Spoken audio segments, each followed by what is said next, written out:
Hi, it's another Thursday. I've got another great bottle of wine. I opened it earlier, and you're going to get to taste it with me. In your mind, if I had more glasses and a bigger place, you'd all be here, my villa in Italy. So this is a Brunello Di Montalcino. It's made by a grape or a varietal of Sangiovese called Sangiovese Grosso.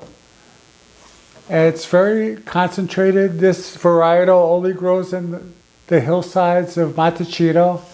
There aren't that many vineyards up there, but this one is unique. The vines are 15 years old. It's been in oak, French oak and Slovenian oak, resting for 3 years. I have the 2014 here with me, and I'm going to proceed to taste it. Again, why do I swirl the glass? I swirl the glass to get the oxygen in the wine. That changes the whole nature of the wine. I opened it earlier to get that happen exactly. So let's see if it's tasting any different than it was the last time I tried it. You got to think of oxygen like that first breath of air that you get when you come out from your diving in a pool.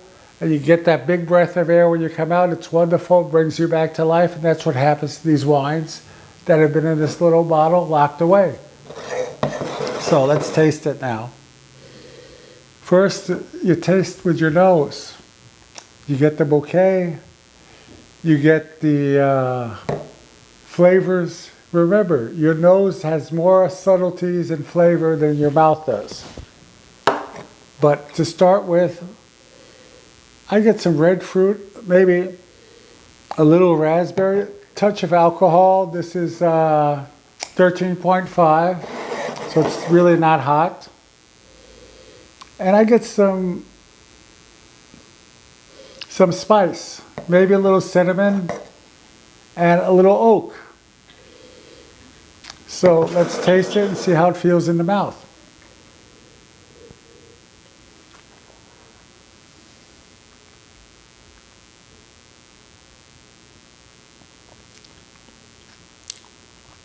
It's got some nice mellow tannins.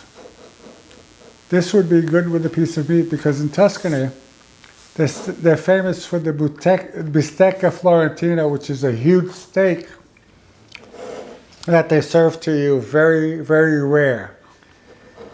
And this would work with that, a little bit of game, veal, lamb. This is a good meat wine. And if you can afford it, have it with a hamburger at your next barbecue. And price-wise, this is very, very reasonable. This wine retails anywhere from $37.99 to $45, depending on where you get it. What I'd like you to do is, when you have an opportunity, try a nice Brunello Di Montalcino. You'll find out if that's too much for you. You can get Rosso Di Montalcino, which is the same grape from younger vines with less aging. So I'm going to try this again. And I say this is Castello Martinosi. It's an estate that's been in Montalcino for a number of years. It's very reasonably priced, and it's something you can afford to try. It's on the East Coast, I know that it's available. On the West Coast, perhaps, I really don't know. But it's a good place to start before you start buying that $100 bottle to build your library of flavors of your tasting.